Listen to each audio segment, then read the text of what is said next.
అందరికీ నమస్కారం. నా పేరు వేణేంద్రచారి. నేను శంకర్పల్లిలో ఉంటాను. నేను నా ఫ్యామిలీతో పూజ చేయడానికి చందీప గ్రామంలో ఉన్న మరకత శివాలయానికి వెళ్ళాను.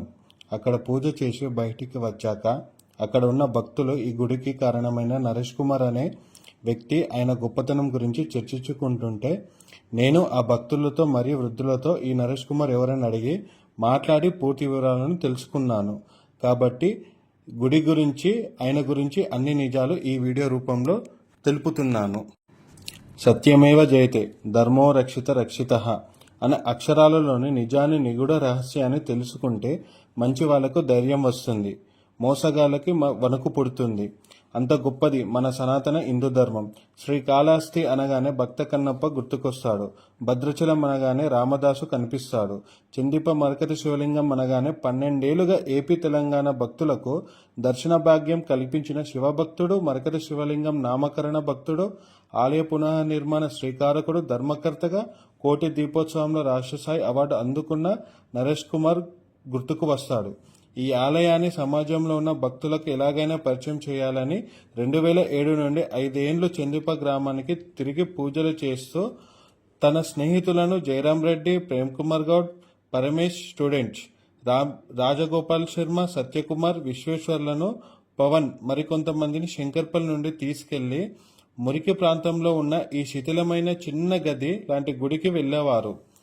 5 ఏళ్లు తిరిగారు. అనంతరం శంకర్పల్లిలోని అయ్యప్ప గుడి వద్ద వీడియోరావుకు గుడి ఫోటో చూపి గుడికి తీసుకెళ్లారు. అప్పుడు రిపోర్టర్ సురేందర్ ఆయన దగ్గర ఉన్నాడు. గ్రామస్తులకు చెప్పి 6 నెలల్లో గుడి కంటించిన మహానుభావుడు. పవన్ ద్వారా వెబ్సైట్ తయారు చేయించి ప్రచారం చేయడంతో భక్తి టీవీ కోటి దీపోత్సవంలో ధర్మకర్తగా రాష్ట్రస్థాయి అవార్డు నరేష్ గారు అందుకోవడంతో ఈ లింగం రాష్ట్రానికి పరిచయం అయింది. నరేష్ గారు కుటుంబం ఈ ఆలయానికి చేసిన సేవలు, అందించిన సహకారం ఎంతో గొప్పది.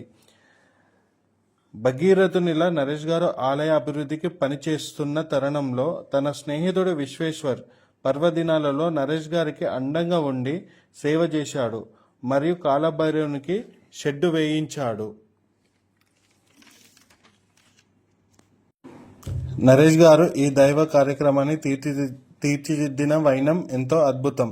ఎలాగంటే ఆకాశంలో చందమామ కనిపించాలంటే కళ్ళతో చూడాలి, సెలయేరుని తాకాలంటే నది దాకా నడిచి వెళ్ళాలి.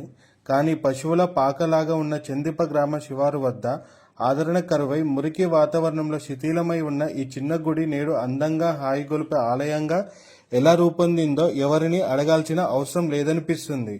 ఎందుకంటే ఆలయ ప్రాంగణంలో అడుగు పెడితే చాలు అక్కడి నేల చెబుతుంది నరేష్ అనే భక్తుడి 8 సంవత్సరాల కృషి, పట్టుదల, పోరాటమని. అలాగే ప్రతి చెట్టు చెబుతుంది అతని శ్రద్ధ, ఓర్పును. ప్రతి పువ్వు చెబుతుంది నరేష్ మమ్మల్ని ప్రేమతో పెంచి చూస్తున్నాడని.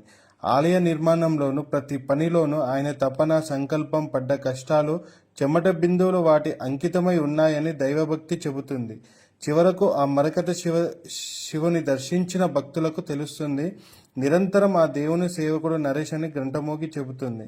అంతగా పూజలు చేస్తూ పగలు రాత్రి సేవలు అందిస్తున్న ఈ కార్యసాధకుడు చాళుక్య రాజుల నాటి పూర్వ పూజలతో మళ్ళీ ఈ ఆలయాన్ని పుణ్యక్షేత్రంగా చెయ్యాలని తపిస్తున్న శివుని సేవకుడు నరేష్ కుమార్ గారు. ఆయన పడిన కష్టం, త్యాగం ఫలం ఒక చరిత్రగా మారింది. ఆ గుడి నిర్మించిన నరేష్ కుమార్ గురించి నిజాలను మీకు వినిపించి చూపిస్తున్నందుకు నాకు చాలా ఆనందంగా ఉంది. ఈ అవకాశం నాకు దక్కినందుకు నాకు గర్వంగా ఉంది. ఓం నమః శివాయ.